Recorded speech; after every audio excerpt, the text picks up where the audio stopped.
यो 300 वर्षको बीचमा यो क्षेत्रमा राम भइदिएको भए त्यो जैन साहित्य, बौद्ध साहित्य र लोकायत साहित्यमा त भेटिनु पर्ने काहीँ पनि छैन। मान्छेलाई आदर्शको बाटोमा हिँडाउनुको निम्ति लेखिएको एउटा चाहिँ कथा हो भन्ने। रामायण भनेको आदर्शमय काव्य हो, आदर्श काव्य हो। अब किन पात्र त त्यस्तो त हुँदैन। राम एउटा पात्र हुन सक्थ्यो, तर उसँग जोडेका सबै पात्र कसरी आदर्शवादी भए? सीताप्रति देवीको व्यवहार गर्यो, उसले चाहिँ छोएन, ल्याएर शारीरिक सम्बन्ध त राखेन नि त। उसले चाहिँ बगैँचामा लगेर छुट्टै राखिदियो, आश्रम बनाएर राखिदियो। बुद्ध जे थिए एउटै बुद्ध थिए, यो त हामीले मान्नु पर्यो। दुईटा बुद्ध त थिएनन्, गौतम बुद्ध दुईटा त थिएनन्, र उनीभित्र जे थियो एउटै थियो। अहिले आएर हेरे राधे राधे, ब्रह्मकुमारी, हरे राम हरे कृष्ण, साई बाबा, होइन के हुन् राम। ऐतिहासिक रूपबाट चाहिँ अयोध्या रामको चाहिँ वरिपरि जोडिएको ठाउँ होइन, र राम पनि अयोध्याको होइनन्। होइन, यो कुनै पनि कोणबाट पुष्टि हुँदैन भने सुन्नुहोस्, ऋग्वेद र अथर्ववेदमा रामको कुरा छ, तर दशरथको छोरो रामको होइन। राम कुनै पुरुष होइन, यो शाश्वत चिन्तन हो। बीजेपीको दबावमा फैसला गर्यो, तर आफू बस्न के भन्यो भन्छ भने त्यहाँ चाहिँ रामसँग सम्बन्धित कुनै पनि अवशेष भेटिएको छैन, प्रमाणित हुन सकेन। जस्तो यो सम्बन्धी सबै अध्ययन मसँग छ। मैले बुझेँ। यो चाहिँ प्रवाहसहित बग्ने सबै नदीलाई गङ्गा भनिन्थ्यो। गङ्गा भनेको कमन नाउन हो। रामको आधारमा यो बहस गर्न असम्भव छ। यति अमिलता विरोधाभास पर्नु कुराहरू छन्, यति विरोधाभास गर्नु कुराहरू छन्। वाल्मिकी र नारद मुनिको भेट भएपछि वाल्मिकीले के सोधे भन्छ भने, हे नारद मुनि, तपाईँको यो संसारमा सबैभन्दा सर्वश्रेष्ठ आदर्श पुरुष को हो भनी सोधे। अहिलेसम्मको पुरातात्विकले अनुसन्धानले के भन्छ भने 14 वर्ष 1000 वर्ष अगाडि मानि समाज बन्न सुरु गर्यो, समाजको रचना सुरु भयो। त्योभन्दा अगाडि समाज बनिसकेको थिएन, मान्छे जङ्गली युगमै थियो अवस्थामा। 32 लाख वर्ष अगाडि जानु पर्यो रामको विषयमा कुरा। रामलाई खोज्न 32 लाख वर्ष अगाडि जानु पर्यो। 40 वर्ष अगाडि रथको प्रयोग भयो। रथ जस्तो रामायणमा त रथको कुरो छ नि धेरै। जस्तो इन्डियाको यो अत्याचार र यो छरछिमेकसँग बिग्रदो सम्बन्ध जो देख्छौँ नि, जम्मै पश्चिमाहरूकै उसबाट रणनीतिबाट ऊ खेलिरहेछ। भनेपछि तपाईँलाई कार्यक्रममा हार्दिक स्वागत छ। हजुर धन्यवाद। तपाईसँग सधैँ मैले प्राय राजनीतिक बहसमा केन्द्रित भएर कुरा गर्थेँ। आज म राजनीतिभन्दा अलि पर, तर राजनीतिलाई नै यसले नै राजनीति गर्ने खालको विषय जुन राम र अयोध्याको बारेमा हाम्रो प्रधानमन्त्री केपी शर्मा ओलीले अभिव्यक्ति दिनुभयो भानु जयन्तीको अवसरमा, त्यसले विभिन्न तरङ्गहरू पैदा गरेको छ। र आज भारतको उत्तर प्रदेशको अयोध्यामा राम मन्दिर बनाउने विषयमा र त्यहाँ भूमि पूजाको लागि नरेन्द्र मोदी आउँदैछन्। आज सायद यति बेला त्यहाँ भूमि पूजा हुँदैछ। अब प्रधानमन्त्री केपी ओलीले यहाँ दिएको अभिव्यक्ति र भारतमा सुरु भएको भूमि पूजा, यसलाई चाहिँ कसरी लिने? मैले यहाँबाट आजको कार्यक्रम सुरुवात गरेँ। अब म कसरी हेर्छु भने जसो यसलाई विशेष गरी अहिलेको समयमा दुईटा कोणबाट प्रयोग गरिएको छ। यथार्थता के हो, अब त्यसको समीक्षा अध्ययन गर्ने बाटो धेरै कमजोर छ अहिलेको दुनियाँमा। जस्तो तपाईँले केपी ओलीका नाम लिनुभयो, अथवा चाहिँ आज चाहिँ भूमि पूजा हुँदैछ के अरे अयोध्यामा, मोदीको कुरा गर्नुभयो। एउटा चाहिँ धार्मिक मूल्यहरूलाई आस्थाको कोणबाट चाहिँ प्रयोग गर्ने एउटा प्रवृत्ति छ, आस्था र विश्वासको कोणबाट। अब आस्था र विश्वासको कोणबाट के हो भन्छ भने, आस्था र विश्वास भनेको त्यस्तो चिज हो जसलाई पुष्टि गर्नको निम्ति कुनै पनि कारण, तर्क वा चाहिँ तथ्य प्रस्तुत गर्नु पर्दैन। जस्तो मान्छेलाई लाग्छ नि, त्यो लागेको चिजलाई र कुनै पनि कुरा चाहिँ प्रमाणित गर्न नपर्ने कुनै चिज अगाडि राखेर त्यस्तो चिजलाई आस्था र विश्वास भनिन्छ। अब त्यो बहसको विषय होइन। जब आस्था र विश्वास लागिसक्यो भनेपछि लाग्यो, त्यसमाथि बहस हुँदैन। अब एउटा त्यो कोणबाट यहाँ रामको कुरा उठिरहेछ। दोस्रो चाहिँ राजनीतिक हतियारको रूपमा उठिरहेछ होइन। जस्तो 92 मा चाहिँ त्यहाँ बाबरी मस्जिद ढालियो, तर 1980 देखि नै भाजपाले चाहिँ यसलाई राजनीतिक स्टन्टको रूपमा प्रयोग गर्दै विवाद सुरु गरेको छ त्यहाँ, होइन? होइन। अब यसको भ्रूणको कुरा गर्नुहुन्छ भने, जस्तो म तपाईँलाई बिजेपीको 80 को कुरा, 80 मा त उनीहरू राजनीतिक हिसाबले उठ्नै नसकेपछि, राजनीतिक हिसाबले अगाडि बढ्नै नसकेपछि उनले धर्मलाई समातेर राजनीति अगाडि बढे। उनको चाहिँ त्यो असफलताको चाहिँ तपाईँको निष्कर्षबाट उनले लिएको शिक्षा लिस्नो बनाए। अब तर यसको जग उनीहरूको थियो, जस्तो आरएसएसमा थियो। किन भन्छ भने 1925 मा ब्रिटिसहरूले उनको उक्साहटमा आरएसएस गठन भयो, विशेष गरेर दुईटा चाहिँ चिजलाई आधार बनाइकन। एउटा कम्युनिजमको चाहिँ उग्र विरोध र मुस्लिमको उग्र विरोध। अब किन भन्छ भने इन्डियामा चाहिँ बेलायतको ब्रिटिस साम्राज्यवादको विरुद्धमा चाहिँ मान्छेहरूलाई जुट्न नदिनुको निम्ति यो हतियार उनले प्रयोग गरेका थिए। त्यही भएर आरएसएसले सुरुदेखि ब्रिटिसहरूलाई धपाउनुको निम्ति जो हिन्दू मुस्लिम एकताको नारा चाहिँ गान्धीले दिएका थिए सधैँभरि त्यसको विरोध गर्यो र विरोध मात्रै गरेन कि स्वराज्य भनेर जो चाहिँ गान्धीहरूले अभियान चलाए नि त्यसको पनि त्यसले विरोध गर्यो, आफ्नो शक्ति परिचालन गर्यो आरएसएसले। किनभने भने उसले ठ्याक्कै ब्रिटिसहरूको विरुद्धमा कुनै पनि कुरा सुन्नै नचाहने। अब उसको स्थापना यसरी भएको छ। तर त्यसलाई ब्रिटिसको कुरा सुन्न नचाहने भन्नुभयो, यसलाई फेरि हिन्दू धर्मको वकालत गर्ने एउटा संस्थाको रूपमा होइन। मैले भने अब कम्युनिजमको विरोध र मुस्लिमहरूको विरोध, जस्तो मुस्लिमको विरोध मैले के भने कम्युनिजम चाहिँ सिद्धान्ततः साम्राज्यवाद विरोधी हुन्छ, त्यसैले त्यसलाई कमजोर बनाउनु पर्यो चाहिँ ब्रिटिसहरू चाहिँ इन्डियामा टेक्नको निम्ति। दोस्रो चाहिँ इन्डियामा ब्रिटिसहरूका विरुद्धमा सबै मान्छे जुट्न नदिनुको निम्ति अब धार्मिक रूपमा विभाजन गर्नु पर्यो। सबभन्दा कमजोर कडी त्यही छ, किन मुस्लिमहरूको जनसङ्ख्या त झनै 30% थियो। जस्तो अहिलेको पाकिस्तान बङ्गलादेश पनि जोड्ने हो भने झन्नै चाहिँ 40% मुस्लिमहरू थिए त्यो बेला, होइन। अब 40 र 60 को अनुपातमा थियो झनै। जस्तो अहिलेको बङ्गलादेश पाकिस्तान सहित एउटै इन्डियामा त्यस बेला भएपछि त मुस्लिम त ठुलो सङ्ख्यामा थिए। अब यसलाई जुट्न नदिइसकेपछि त उनले फुटाउरो शासन गरेको नीति त अगाडि जाने भयो नि। अब कमजोर हुने भयो आन्दोलन, होइन। गान्धीहरूको आन्दोलन कमजोर हुने भयो। त्यो कोणबाट मुस्लिमको विरोध गर्ने, मुस्लिमको विरोध त कहाँ गर्ने त? अब एउटा धार्मिक चाहिँ खोल नओडिकन मुस्लिमको विरोध हुँदैन। मुस्लिम त एउटा धार्मिक सम्प्रदाय हो। त्यसैले मुस्लिमको विरोधको निम्ति उनले हिन्दुत्वको खोल ओढाइदिए। अब चाहिँ पोलिटिकली राजनीतिक हिसाबमा उनले कम्युनिजमको विरुद्धमा उतारे। यो दुईटा सिद्धान्तमा आरएसएस गठन भएको हो। यसको पृष्ठभूमि त्यो छ। पृष्ठभूमि होइन, सबै उतो इतिहासबाट देखिन्छ। त्यही कारणले यसले जहिले पनि के गर्यो भन्छ भने, जसो चाहिँ मैले भने हिन्दू मुस्लिम भाइ भाइ भनेर जो गान्धीले नारा लगाए त्यसका विरुद्धमा आफ्नो शाखा सङ्गठन परिचालन गर्यो इन्डियाभरि। हामी भाइ भाइ हुन सक्दैनौँ, मुस्लिमसँग जुट्न सक्दैनौँ भन्यो। अब यसले चाहिँ दोस्रो विश्वयुद्धमा हिटलरको पक्षमा वक्तव्य जारी गर्यो, होइन। यसले चाहिँ अमेरिकाले जो भियतनाममाथि आक्रमण गर्यो, भियतनाम युद्ध भन्छन् प्रसिद्ध छ, त्यसमा चाहिँ अमेरिकाको पक्षमा चाहिँ तपाईँको शुभकामना सन्देश अमेरिकामा पठायो, एउटा मान्छे आफ्नो प्रतिनिधि पठाएर। भनेपछि यो सधैँभरि पश्चिमाहरूको साथमा छ र अहिलेसम्म आजका दिनसम्म आउँदाखेरि पनि जस्तो इन्डियाको यो अत्याचार र यो छरछिमेकसँग बिग्रदो सम्बन्ध जो देख्छौँ नि, जम्मै पश्चिमाहरूकै उसबाट रणनीतिबाट ऊ खेलिरहेछ। भनेपछि 1980 को दशकमा आइपुग्दा सुन्नुहोस्, अब यहाँ के भयो भन्छ भने उनले पछाडि आरएसएसले चाहिँ राजनीतिक विङ पनि बनायो, होइन। सायद मलाई लाग्छ त्यो बेला त्योभन्दा अगाडि जनता पार्टी भन्ने थियो, होइन। जनता पार्टी नाम राखेर यिनले राजनीतिक शाखा बनाए, अगाडि बढे, सक्दै नसके। जस्तो 1980 को चुनावमा मलाई लाग्छ उनको एउटा सिट पनि थिएन इन्डियाभरि जित्दा। अब जो पहिलोपटक चाहिँ त्यो चुनावमा आए नि यिनीहरू एउटा पार्टी बनाएर, अनि दोस्रो पटकको चुनाव त्यसको केही वर्षपछि भयो, बिचमै भयो, त्यो चुनावमा उनको 2 सिट आयो, मात्रै 2 सिट आयो। उनी सक्दै नसक्ने भएपछि उनले धर्मलाई चाहिँ हतियार बनाए। धर्मलाई हतियार बनाएर त्यो बाबरी मस्जिदमा गए। बाबरी मस्जिद होइन, त्यो मुस्लिमसँग लड्ने भनेकै त्यही हो। मुस्लिमसँग लड्ने के मुद्दा सुरु कुरो भने त रामको जन्म कि बाबरी मस्जिदको ठाउँ हो भन्ने विवाद न भयो। मान्छेहरूलाई ध्रुवीकरण गर्ने त राम्रो हतियार त्यही भयो।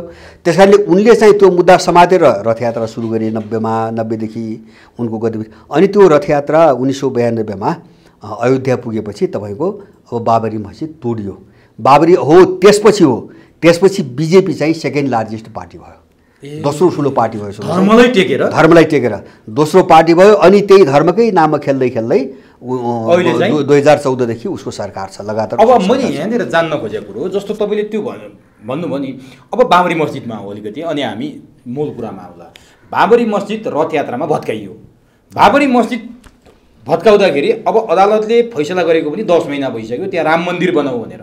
बाबरी मस्जिद भन्दा अगाडि त्यहाँ रामको कुनै अवशेष मन्दिर भएको आधारमा अदालतले त्यो फैसला गरे हो, अथवा के को हिसाबले अदालतले त्यहाँ राम मन्दिर बनाउने फैसला गर्यो? अब यहाँ जाउँ हामी, रामको कुनै अवशेष प्रमाणित छ कि छैन? होइन, जस्तो यस्तो छ, जस्तो अयोध्याको उत्खनन अहिलेको कुरो मात्र होइन, ब्रिटिस इन्डिया कालमा पनि एलेक्जेन्डर कनिङहमको नेतृत्वमा त्यहाँ उत्खनन भएको छ। अब उनीहरूले बौद्ध सभ्यता सम्बन्धी थुप्रै सामग्रीहरू भेटाए, रामसँग सम्बन्धित केही पनि भेटाएनन्, होइन। 2 पटक अनुसन्धान भएको छ, यो चाहिँ पुरातत्व विभागले भन्छ, त्यो सबै रेकर्डहरू छ। अनि त्यसपछि अब ब्रिटिसहरू गइसकेपछि इन्डियाकै कालमा 2 पटक भएको छ, होइन। 1960-62 मा एकपटक उत्खनन भयो, त्यो बेला पनि चाहिँ रामसँग सम्बन्धित केही पनि भेटेन। अनि चाहिँ तपाईँको त्यसपछि 71, 72 वा 75, 76 को अवधिमा यो बीबी लाल भन्ने उनको सर्वे विभागको चाहिँ तपाईँको डाइरेक्टर थिए, उनको नेतृत्वमा पनि अनुसन्धान भयो। अब त्यो अनुसन्धानबाट के पत्ता लाग्यो भन्छ भने दुबईको अनुसन्धानबाट अब त्यो वरिपरि 2600 वर्ष अगाडिको वरिपरि जैन र चाहिँ बुद्धहरूको ठुलो सभ्यताको त्यो केन्द्र रहेछ। थुप्रै सामग्री भेट्टा पारे, जस्तो टेराकोटा भन्छ, तपाईँको माटासँग सम्बन्धित भाँडाहरू, थुप्रै भाँडाहरू भेट्टे होइन। भवनका केही अवशेषहरू भेट्टे, बुद्धका मूर्तिहरू भेट्टे, स्तूपहरूका अवशेषहरू भेट्टे, तर रामसँग सम्बन्धित कुनै पनि चिज भेट्टेन। र अब यो नभेटेपछि के भयो भन्छ भने 1990 आउँदाखेरि त्यो बीबी लालको रिपोर्टलाई चाहिँ सार्वजनिक गर्न इन्डियाले प्रतिबन्ध लगायो, गर्न दिएन, किन रामको केही पनि भेटेन, अब बाहिर निकाल्न दिएन। मलाई लाग्छ त्यसपछि त्यो अध्ययनको प्रक्रिया बन्द गरिदिए यिनीहरूले, बन्द भयो। अब यसले के देखाउँछ भन्छ भने अब चाहिँ रामको उत्खननबाट पत्ता लागेको चिज के हो भन्छ भने बुद्ध र महावीर जैनको पाला लगभग उनी एउटै समयका थिए। त्यो बेला चाहिँ बुद्ध सभ्यताको ठुलो केन्द्र थियो अयोध्या। अयोध्या मात्र होइन, अयोध्याको वरिपरिको ठुलो इलाका बुद्धिस्टहरूको ठुलो केन्द्र थियो। अनि चाहिँ त्यो उत्खननबाट के पत्ता लगायो भन्छ भने एउटा राम मन्दिर त्यहाँ चाहिँ भग्नावशेष अहिलेकै ठाउँमा त होइन जहाँ भनेका छन्, त्यसको वरिपरि 11औं शताब्दीमा स्थापना गरिएको एउटा राम मन्दिरको अवशेष भेट्यो। 11औं शताब्दीमा, त्योभन्दा अगाडि राम मन्दिर छैन। अब 11औं शताब्दीमा राम मन्दिर कसरी बन्यो त भन्छ भने यो 10औं शताब्दीमा चाहिँ जो आदि शङ्कराचार्य भन्छ उनको निधनपछि, उनको मृत्यु भएपछि शङ्कराचार्यको मतलाई लिएर त्यहाँ चाहिँ 5-6वटा चाहिँ सम्प्रदायहरू जन्मिए। वैष्णव सम्प्रदायको उदय त्यही भयो होइन। अब त्यो वैष्णव सम्प्रदायभित्र रामानुजाचार्य भन्ने जो चाहिँ तपाईँको सम्प्रदाय थियो, त्यसले चाहिँ 11औं शताब्दीमा राम मन्दिर बनायो अयोध्यामा, र त्यही मन्दिरमाथि चाहिँ तपाईँको बाबरी मस्जिद बनेको हो होइन। 11औं शताब्दी भने 1000 वर्ष अगाडिको कुरो हो भन्नुहोस् न। 1000 वर्ष अगाडि चाहिँ राम मन्दिर बन्यो, 500 वर्ष अगाडि त्यो तोडेर चाहिँ मस्जिद बनाइयो। त 1000भन्दा वर्ष अगाडि कुनै पनि मन्दिरहरू वा दशरथको राज्यको रूपमा कुनै पनि अहिलेसम्म भेटेको छैन। अब म त्यहाँ आउँछु। मैले यहाँनिर जान्न खोजेँ जस्तो अदालतले फैसला गर्यो नि, के को आधारमा, अथवा त्यहाँ चाहिँ प्रभावित भएर गर्यो, अथवा पब्लिकको सेन्टिमेन्ट्स क्यास गर्नलाई गर्यो, अथवा मुसलमानहरूलाई दबाउनलाई गर्यो, के को लागि गरेको थियो? होइन, अब यो पब्लिक सेन्टिमेन्ट यस्तो हो, यो पब्लिक सेन्टिमेन्टलाई सत्ताले काहीँ पनि मान्दैन। एउटा ठुलै विद्रोहको अवस्था बाहेक सत्ताले कहिले पनि मान्दैन। अब अदालतको त्यो निर्णय एकदम राजनीतिक निर्णय हो। त्यो चाहिँ सत्तामा जसो उसको दबाब हो भन्ने कुरामा कुनै पनि शङ्का छैन। तथ्य प्रमाणको आधारमा होइन होइन, फैसलामा के भनेको छ भन्छ भने रामसँग सम्बन्धित कुनै पनि प्रमाण भेटिएको छैन। नभेटिए तापनि सुन्नुहोस् है उसको निर्णय, रामसँग सम्बन्धित कुनै पनि ऐतिहासिक प्रमाण, पुरातात्विक प्रमाण अयोध्यामा भेटिएको छैन। तर पनि आम मान्छेहरूको भावनालाई र सेन्टिमेन्टलाई विचार गर्दा हेर्दा त्यहाँ राम मन्दिर बन्न दिनुपर्छ भनी फैसला गरिरहेछ उसले चाहिँ भावनालाई चाहिँ हतियार बनाइकन बिजेपीको दबाबमा फैसला गर्यो। तर आफू बस्न के भन्यो भन्छ भने त्यहाँ चाहिँ रामसँग सम्बन्धित कुनै पनि अवशेष भेटिएको छैन, प्रमाणित हुन सकेन भने पनि त्यहाँ लेख्यो उसले। अब मैले यहाँनिर अझै जान्न खोजेँ, जस्तो त्यो बाबरी मस्जिद र रामको विषयमा चाहिँ थुप्रै मान्छेहरूले ज्यान गुमाएका छन्। अब त्यहाँ आज अदालतको फैसलाको 10 महिनापछि भूमि पूजा हुँदैछ। अब त्यो राम मन्दिर बन्ने भयो। कतिपय रामका भक्तहरू, कतिपय हिन्दूहरूले के भनेका छन् भने 492 वर्षको निरन्तर प्रयासपछि सरयू नदीको किनारमा राम मन्दिर बन्दैछ भनेर खुसी व्यक्त गरिरहेछन् है। अनि अब भाजपाको जुन धर्ममा टेकेर राजनीति गर्ने त्यो चाहिँ अब त्यसले चाहिँ मूल लय पक्ड्यो। अब हिन्दूको त्यहाँ आस्था अनुरूप राम मन्दिर बन्यो भने भाजपाले मूल लय पक्ड्यो, सरयू नदीको किनारमा राम मन्दिर बन्यो भनेर सारा मान्छेहरूले खुसी व्यक्त गरे भन्ने कुरा आइरहेको छ। यसलाई कसरी? अब यसलाई म कसरी बुझ्छु भन्छ भने मसँग जस्तो यो सम्बन्धी सबै अध्ययन मसँग छ। म ठ्याक्क आउँछु। मैले बुझेँ, म यिनका नाम अहिले लिएन, धेरै लामो छ। जस्तो तपाईँको पुरातत्त्वविदहरूको अध्ययन, अब भूगोलविदहरूको अध्ययन, त्यसपछि इतिहासकारहरूको अध्ययन, शास्त्रहरूको अध्ययन, यो सबै कोणबाट मैले चाहिँ यहाँ अध्ययन गरेको छु। म यो सबै पाठ गर्नेतिर लाग्ने लामो हुन्छ। अब सरयू नदीको कथा कस्तो छ भन्छ भने सरयू नदी भनेको के हो भन्ने कुरो केही टुङ्गो छैन। जसरी प्राचीन कालमा ठुलो चाहिँ प्रवाहसहित बग्ने सबै नदीलाई गङ्गा भनिन्थ्यो। गङ्गा भनेको कमन नाउन हो, एउटा नदीको नाम होइन। त्यसलाई पछि आएर चाहिँ गङ्गालाई एउटा नाम दियो, जस्तो अहिले गङ्गा भनिन्छ नि। तर यसको यो शब्दको उत्पत्ति चाहिँ नदीहरूको कमन नाम। जस्तो तपाईँ हाम्रो यहाँ नदी छ भने गङ्गै भनिन्थ्यो होइन, स्पेसल नाम छैन भने गङ्गा भनिन्थ्यो। नदीलाई गङ्गाको रूपमा चिनिन्थ्यो। अब सरयू नदीमा तपाईँको ऋग्वेद, जस्तो मैले अध्ययन गरेँ यहाँ टिपेको छु मैले, ऋग्वेद र अथर्ववेदमा सरयू कसलाई भनेको छ भन्छ भने यो सिन्धु नदीको वरिपरि बग्ने अरू 6वटा सानसाना नदी मिलेर सिन्धु नदीसहित मिलेर जो नदी बनेको छ त्यो सरयू हो भनेर ऋग्वेदमा अथर्ववेदमा भर्यो हैन। त्यहाँ मैले यहाँ कोड गरेको छु। अब अहिले मानिएको कुरा के हो भन्छ भने नेपालको कर्णाली नदी जो उनीहरूले महाकाली नदी जो उनीहरूले उता गए शारदा भन्छन्, नेपालको कर्णाली नदी र महाकाली नदी मिलेर जो अयोध्यामा पुग्छ त्यो सरयू हो भन्ने अहिलेको चलन चल्तीको मान्यता छ। अहिले पनि इन्डियनहरूको मान्यता त्यही हो। अब इन्डियाको तपाईको राजनीतिक भूगोलले के भन्छ भने सरयू नदी उत्तराखण्डबाट निस्किएर चाहिँ तपाईको अयोध्या गएको छ भन्छ, उसले उत्तराखण्ड देखाउँछ। अब केही भूगोलविदहरूको अध्ययन सुन्नुहोस् है। अर्को एउटा चाखलाग्दो कुरा यहाँ छ जो वाल्मीकि आश्रमको कुरा आयो। अब भूगोलविदहरूको के भन्छ भने यो प्राचीन कालमा जो हाम्रो राप्ती नदी भन्छौँ नि, राप्ती नदी यहाँ दुईटा छ। एउटा चाहिँ राप्ती अञ्चल भएर बग्ने राप्ती छ, एउटा मकवानपुरबाट चितवनतिर जाने राप्ती नदी छ जो वाल्मीकि आश्रमको वरिपरि भएर नारायणमा मिसिन्छ हैन, नारायणमा मिसिन्छ। अब त्यो राप्ती नदीलाई प्राचीन कालमा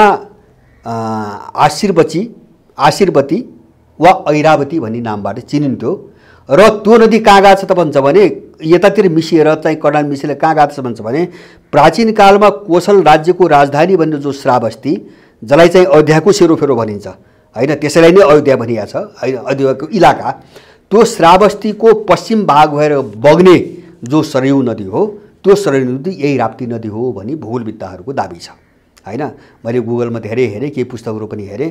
अब सरयू कसलाई मान्नुहुन्छ तपाईँ हैन, कुरो समस्या यही हो क्या, सरयू कसलाई मानिन्छ? तपाईँको वेदको दाबीलाई सरयू मान्नुहुन्छ भने सिन्धु नदीको वरिपरि छ हैन, त्यहाँभन्दा मुनतिर छ। अब अहिलेको चाहिँ मानिआएको कुरा हेर्नुहुन्छ भने शारदा र चाहिँ तपाईँको कर्णाली मिलेपछि सरयू हो। र वेदमा अर्को एउटा कुरा चाहिँ सरयू केलाई पनि मानिएको छ भने कर्णाली नदी नै सरयू हो भने वेदमा त्यो पनि लेखाएको छ। दुईटा सरयू नदीको कुरा आइरहेको छ, एउटा पश्चिम सिन्धुतिरको सरयू र एउटा कर्णाली नदी। जस्तो मानस खण्डमा यो के अरे चाहिँ स्कन्द पुराणको मानस खण्डमा तपाईँको कर्णाली नदी नै सरयू नदी हो भनेको छ।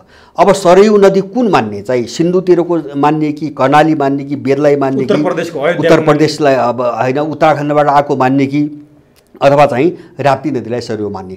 किन यो बहसको कुरा हो हैन। अब प्राचीन कालदेखि कसले कसलाई सरयू भन्यो, जस्तो यो सरयू पछि नाम राखिदिएको पनि त हुनसक्छ। जस्तो चाहिँ अयोध्या त्यहाँ हो भनी दाबी गर्न थालेपछि त्यसको नाम सरयू राखिदिएको पनि हुनसक्छ भने यिनी चाहिँ तथ्य र प्रमाणमा गएर छलफल बहस कहीँ पनि भएन क्या।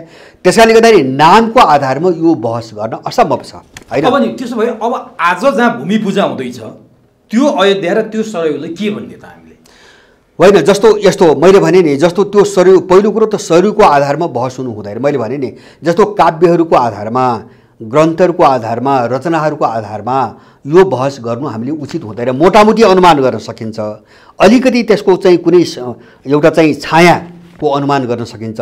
यो काव्यमा विश्वास गर्न सकिन्न भने म तपाईँलाई एउटा उदाहरण दिउँ। जस्तो रामायण पनि एउटै व्यक्तिले लेखेको होइन। त्यो वाल्मीकि रामायण मैले पढेको छु, सबै पढेको छु। मैले स्कुल जीवनमा नै मैले वाल्मीकि रामायण सबै पढेको थिएँ स्कुलमै पढ्दाखेरि, र मैले अहिले फेरि दोहोऱ्याएँ। अब वाल्मीकि रामायण तपाईँ पढ्दै जानुहुन्छ, सुरुदेखि चाहिँ बालकाण्डदेखि उत्तरकाण्डसम्म हेर्नुभयो भने यति अमिलता विरोधाभासपूर्ण कुराहरू छन्, यति विरोधाभास गर्ने कुराहरू छन्, त्यो पछि व्यक्तिले थप्दै गएका छन्। जस्तो मैले एउटा चाहिँ तपाईँको रिसर्च हेरेँ, एउटा रिसर्च पढेँ, त्यहाँ के भनेको छ भन्छ भने वाल्मीकि रामायणका खास 6वटा काण्ड मात्रै हुन्। यो चाहिँ बालकाण्ड सुरु गरेर अन्तिमको उत्तरकाण्ड यो वाल्मीकिको रचना होइन भन्ने चाहिँ पुरातात्विक अनुसन्धान छ। र अब त्यो उत्तरकाण्ड भन्ने के रहेछ भन्छ भने कागभुसुण्डी गरुड संवाद भन्ने एउटा चाहिँ तपाईँको लोककथा छ।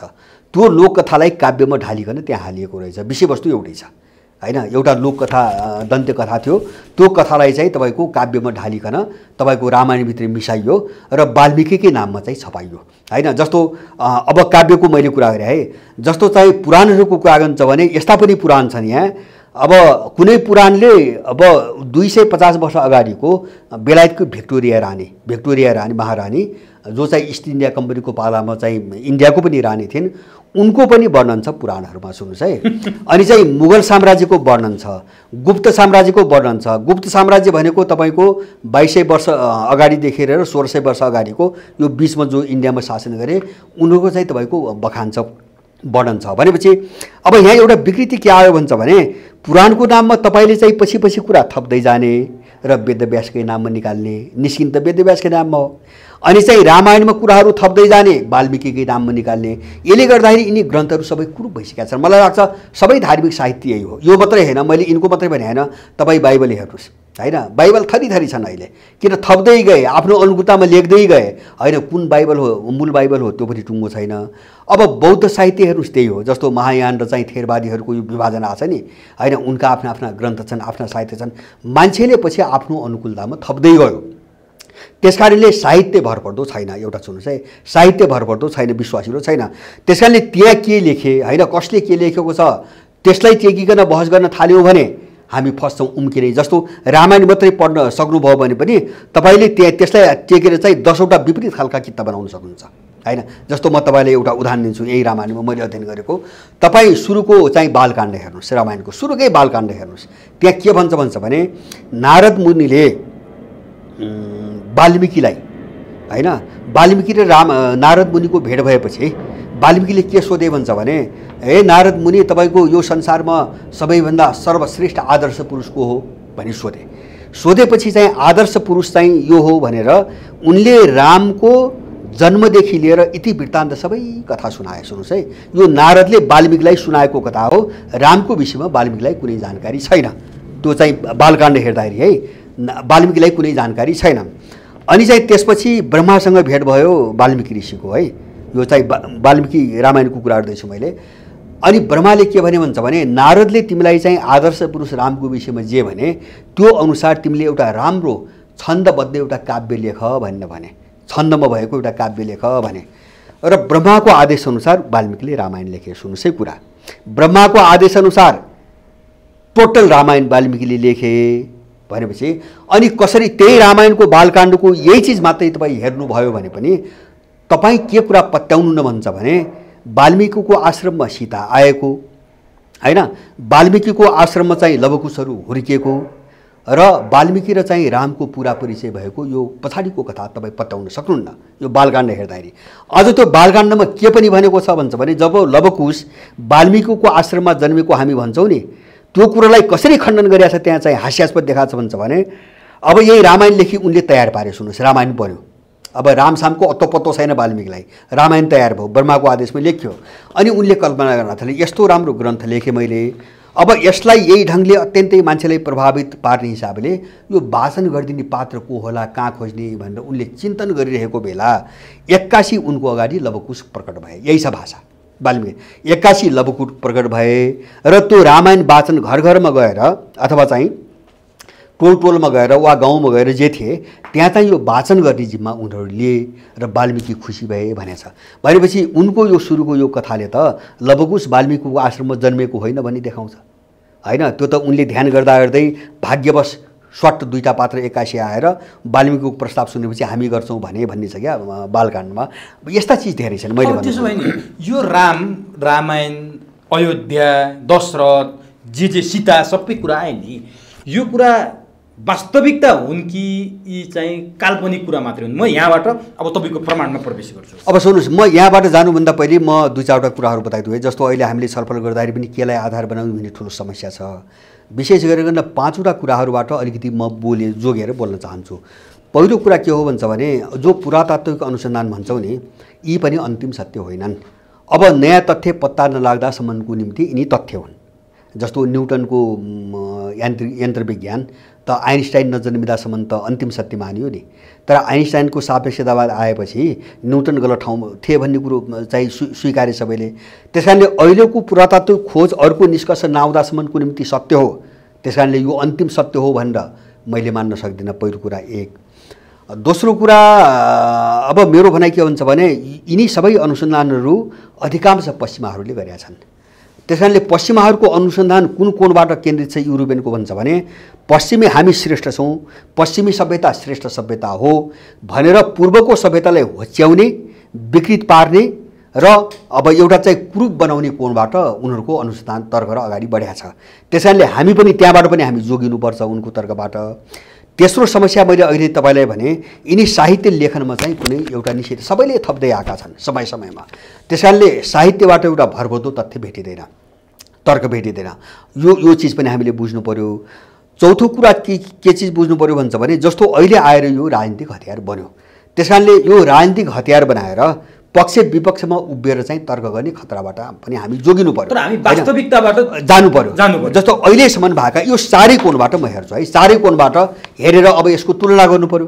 जस्तो पुरातात्विक कोणबाट अध्ययन पनि गर्नुभयो, यत्रो तपाईँ प्रमाण सहित जस्तो ऐतिहासिक विश्लेषणको कोणबाट, समाजशास्त्री भौगोलिक कोणबाट अथवा चाहिँ साहित्यहरूका विवरणबाट, सबै कोणबाट हेर्नु पर्यो। अब यहाँ जानुभन्दा अलिकति म तपाईँलाई विवरण के राख्छु भन्छ भने अहिलेसम्मको पुरातात्विकले अनुसन्धानले के भन्छ भने 14 वर्ष 1000 वर्ष अगाडि माने समाज बन्न सुरु गर्यो, समाजको रचना सुरु भयो। त्योभन्दा अगाडि समाज बनिसकेको थिएन, मान्छे जङ्गली युगमै थियो अवस्थामा। अब 10,000 वर्ष अगाडि चाहिँ कृषि युगको सुरु भयो, मान्छेले खेती गर्न सुरु गरे हैन।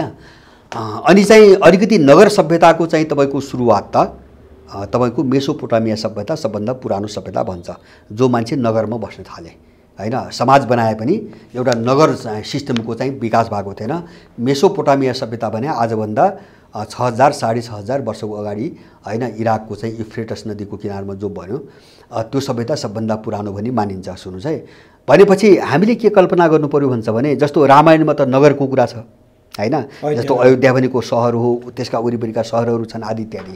यो हेर्दाखेरि जब मेसोपोटामिया सभ्यता नै अहिलेसम्मको प्रामाणिक चाहिँ नगर सभ्यता हो भन्ने पुरातात्विक अनुसन्धानलाई हामीले मान्ने हो भने रामको अस्तित्व 6000 वर्षभन्दा अगाडि खोज्नु हुँदैन, मेरो पहिलो कुरा हैन। किन 6000 वर्षभन्दा अगाडि त नगर सभ्यताको विकासै भएको छैन। तर त्रेता युग भनेर हामी यता होइन नै त्यो आस्थाको कुरा भयो, त्यहाँ नजाउँ। जस्तो सत्य त्रेता द्वापर कली जो भन्छ नि, त्यो धार्मिक आस्थाबाट विभाजन गरिएको कुरो भयो हैन। अब त्यसले के भन्छ भने 50औं लाख वर्ष पहिले भन्छ। सुन्नुहोस् है, त्यो कति मान्ने, मैले भनेको त्यो आस्थाको तर्क भयो क्या।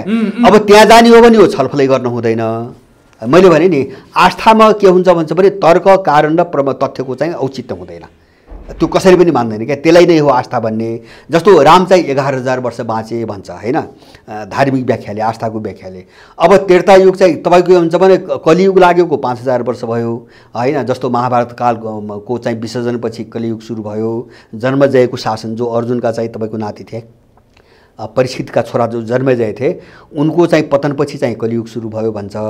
अब त्योभन्दा अगाडि त्रेता युग चाहिँ 4.5 लाख वर्ष चल्यो। अब द्वापर चाहिँ त्यसको डबल 9 लाख वर्ष चल्यो। अब सतयुग चाहिँ त्यसको पनि डबल भनेपछि 18 लाख वर्ष। भनेपछि तपाईँ हामी कहाँ जानु पर्यो भन्छ भने 18 र 9 चाहिँ तपाईँको 27 लाख, 27 र 4 चाहिँ तपाईँको 31 लाख, 32 लाख वर्ष अगाडि जानु पर्यो। रामको विषयमा कुरा रामलाई खोज्न 32 लाख वर्ष अगाडि जानु पर्यो हैन, मोटामोटी।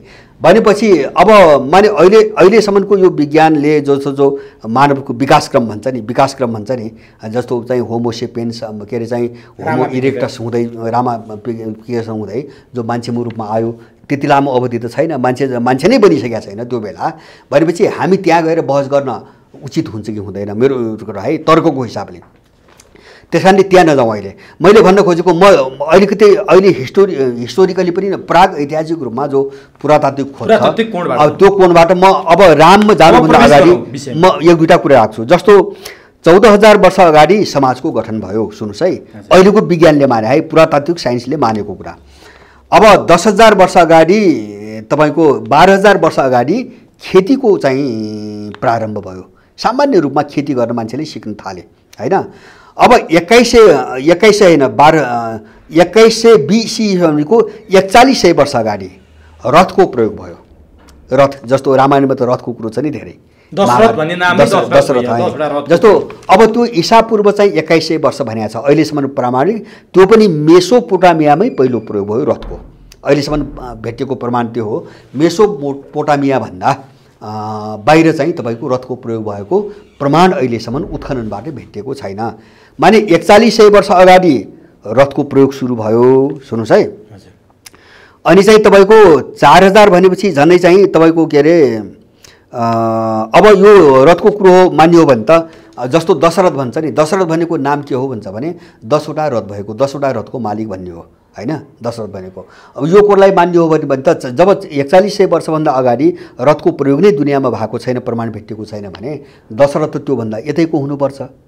बुझ्नुभयो कि नै, यतैको हुनुपर्छ 41 वर्षभन्दा यताकै हुनुपर्छ। सुन्नुहोस् है, अब यताको हुँदा म अलिकति यो पुरातात्विक कुरो सक्छु र अब अहिलेसम्मको उत्खननले खोजले अनुसन्धानले के भन्छ भने आजभन्दा 4000 वर्ष अगाडि होइन ईसापूर्व 2000 वर्षको वरिपरिमा यो इन्डो इरानी समूह जो चाहिँ एउटा घुमन्ते समूह थियो नि, इरानीहरू र इरानी इन्डो भने के हो भन्छ भने इन्डियन प्लेट भनेको हो। इन्डियन भनेको होइन, इन्डियन प्लेट जो भूगर्भ हुन्छ नि एउटा प्लेटमा उभ्या हुन्छ नि त माथि संरचना, जस्तो इन्डियन र तिब्बतियन प्लेट भन्छ नि भुइँजालो आउँदाखेरि इन्डियन प्लेटभित्र कहाँ पर्छ भन्छ भने हिन्दकुश पर्वत श्रृङ्खला जस्तो पाकिस्तान र अफगानिस्तानमा छ, हिन्दकुश पर्वत श्रृङ्खलादेखि दक्षिणतिरको भाग, अब हिमालय पर्वतदेखि दक्षिणतिरको भाग र बर्माको आधा भाग, बर्माको एउटा पहाडी श्रृङ्खला छ त्योदेखि पश्चिमतिरको भाग, यो एउटा प्लेट छ र यो प्लेटमा बस्ने मान्छेहरूलाई चाहिँ इन्डो भन्छ। सुन्नुहोस् है, अब त्यो आधारमा समाजशास्त्रले के भन्छ भने यो प्लेटमा बस्ने मान्छेहरूलाई इन्डो भन्छ। यो इन्डो यो प्लेटका मान्छेहरू र तपाईँको इरानतिरबाट आएका मान्छेहरूको एउटा झुन्ड 4000 वर्ष अगाडि 4000 वर्ष अगाडि तपाईँको केहरू विभाजन आयो त्यहाँ। सुन्नुहोस् है, त्यो विभाजन आउनु सुरु गर्यो।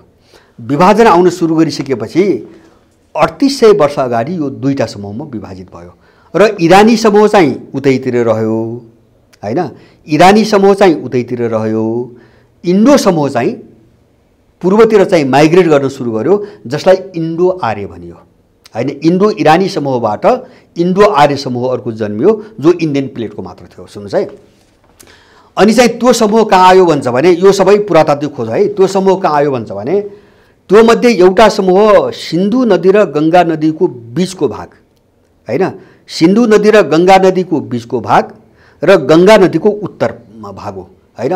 कहाँदेखि भन्छ भने पाकिस्तान, त्यो अफगानिस्तानसम्म छुन्छ अलिकति प्रभाव, अफगानिस्तान पाकिस्तानको उत्तरी भाग काश्मीर, अनि त्यसपछि चाहिँ इन्डियाको कुन ठाउँ छोयो त्यसले भन्छ भने गङ्गाको चाहिँ पेटले कहाँ छोयो भन्छ भने तपाईँको पन्जाब, राजस्थान, हरियाणा, नेपाल सिङ्गो जो गङ्गा नदीभन्दा दक्षिणतिर भनौँ न, अहिले जस्तो अयोध्या पर्दैन त्यो भित्र, त्यो गङ्गा नदीदेखि उत्तरतिर होइन।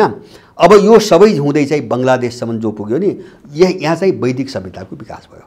जो इन्डो आर्य समूह चाहिँ 3800 वर्ष अगाडि यतातिर प्रवेश गर्यो नि, यो यसले चाहिँ वैदिक सभ्यताको विकास गर्यो। सुन्नुहोस्, एउटा यो कुन समय थियो भन्छ भने सिन्धु घाटीको सभ्यताको विसर्जन, यो चाहिँ वैदिक सभ्यताको कुरो भयो।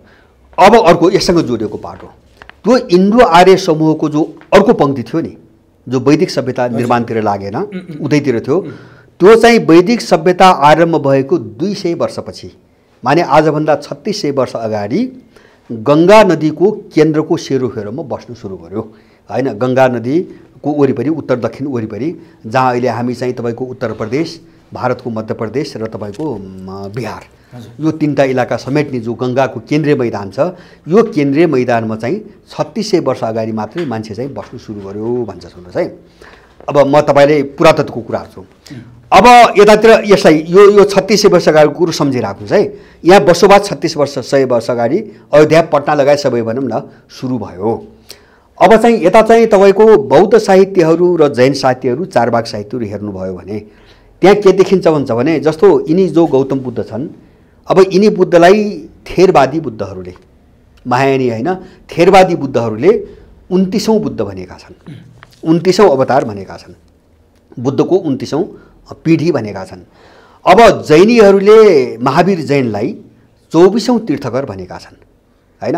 अब महावीरभन्दा अगाडि 23वटा जैन सन्यासी थिए हैन, अनि चाहिँ के अरे बुद्धभन्दा अगाडि अरू 28वटा बुद्धहरू थिए पनि। अब यसलाई मानुस्, मेरो आफ्नो हिसाब के हुन्छ भने एउटा यो दुवैतिर एउटा व्यक्तिदेखि अर्को व्यक्तिको चाहिँ समयको अन्तर 25 वर्ष मान्ने हो भने न्यूनतम, जस्तो यिनी गौतम बुद्धभन्दा अगाडिका बुद्ध र यिनी बुद्धको अन्तर चाहिँ 25 वर्ष मान्ने।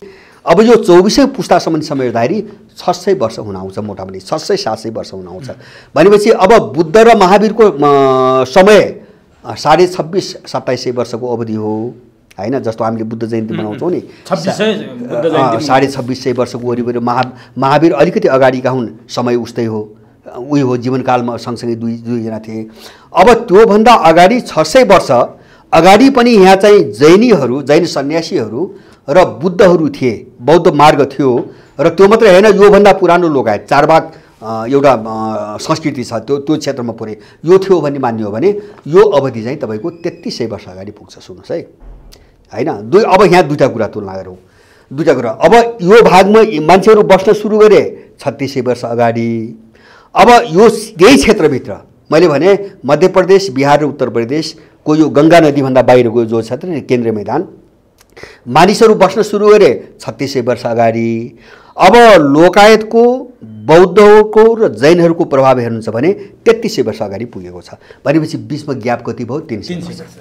अब यो 300 वर्षको बिचमा यो क्षेत्रमा राम भइदिएको भए त्यो जैन साहित्य, बौद्ध साहित्य र लोकायत साहित्य त भेटिनु पर्ने कहीँ पनि छैन। भन्नुको मतलब सुन्नुहोस्, कहीँ पनि छैन। भनेपछि जस्तो 2700 वर्ष अगाडि बुद्धकै जीवनकालमा त रामायणको अयोध्याको चर्चा हुनुपर्ने नि। अझ जस्तो जैन साहित्यहरूमा महावीर जैनकै साहित्यहरूमा अथवा चाहिँ कहीँ पनि अयोध्या र दशरथ रामको कुरा देखिँदैन। भनेपछि अब 3600 वर्ष यता आउँदा यो अवधिभित्र पनि राम र दशरथको अस्तित्व अयोध्यामा छैन पुरातात्विक हिसाबले है, एउटा साहित्यको हिसाबले पनि छैन। सुनले पनि उल्लेख गर्थे यत्रो प्रभाव भएको, होइन बुद्धले पनि उल्लेख गर्थे, जैनहरूले पनि गर्थे, लोकायतहरूले पनि गर्थे। किन सबभन्दा पुराना त उनी भयो यो क्षेत्रका, होइन कहीँ पनि छैन। र मानव सभ्यताको बसोबासको यो 300 को अन्तर हेर्दाखेरि यो देख्दाखेरि मैले भने यो अवधिमा पनि राम र उसको चाहिँ अस्तित्व छैन, अयोध्यामा छैन। सुन्नुहोस् है, अब यतातिर तपाईँको त्योभन्दा पछाडि आउनुभयो भने, जस्तो बुद्धभन्दा अलिकति पछाडि आउनुभयो भने अब मगध साम्राज्य सुरु हुन्छ। त्यो एकदम पछिल्लो नयाँ काल आएको मगध साम्राज्य सुरु भयो। अनि त्यसपछि मगध साम्राज्यभित्र चाहिँ नन्दवंश सुरु भयो, होइन जस्तो चाहिँ 2400 वर्ष अगाडि नन्दवंश सुरु भयो।